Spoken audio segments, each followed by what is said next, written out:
நாமத்திற்கு மகிமையுண்டாகட்டும். நேற்று நாம் தியானித்த வண்ணமாக வாக்குத்தத்தம் பண்ணினவர் உண்மையுள்ளவராக இருக்கிறார்.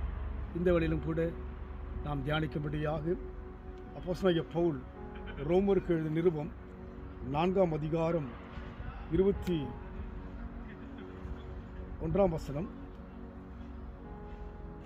தேவன் வாக்குத்தத்தம் பண்ணி நிறைவேற்ற வல்லவராய் இருக்கிறார் என்று முழு நிச்சயமாய் நம்பி தேவனை மையப்படுத்தி விசுவாசத்தில் வல்லவனானான்.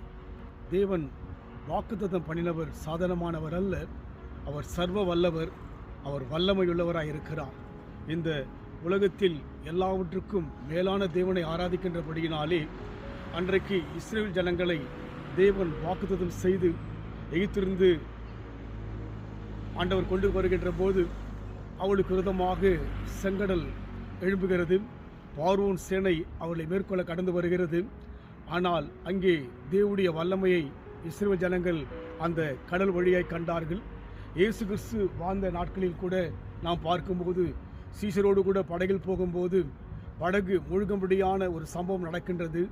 அங்கே இயேசு கிறிஸ்துடைய வல்லமையை சீஷர்கள் கண்டார்கள். காற்றும் கடலும் அவருடைய வார்த்தைக்கு அடங்கினதாக. அதனால் தேவன் வாக்குத்தத்தம் பண்ணினதை செய்ய இன்றைக்கும் வல்லமை உள்ளவராய் இருக்கிறபடினாலே நாம் சோர்ந்து விடாதபடிக்கு தேவனை ஆராதிப்பதிலே இன்னும் அதிகம் உற்சாகம் கொள்வோம்.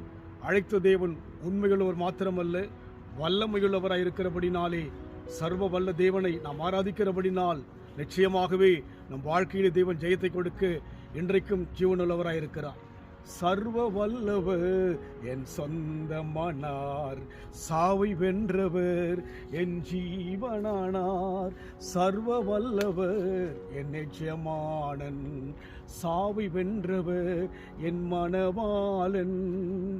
ஆஹா, இது அதிசயம்தானே, ஓஹோ இது உண்மைதானே. ஆம், நம் தேவன் உண்மையுள்ளவர், வாக்குத்தத்தம் பண்ணினவர் வல்லமையுள்ளவர். அன்பின் ஆண்டவரே, நீர் வல்லமையுள்ளவர். அதனால் எங்கள் வாழ்க்கையிலே நீர் சொன்ன வார்த்தை நிறைவேறும் என்று நாங்கள் விசுவாசிக்கின்றோம், நிச்சயமாய் நம்புகின்றோம். எங்கள் நம்பிக்கை வீண் போகாதபடிக்கு நீர் கிரியை செய்வதற்காக நன்றி செலுத்துகிறோம். இயேசுவின் நாமத்தில் பிதாவே, ஆமீன். கர்த்தர் ஆசீர்வதிப்பாராக. God bless you.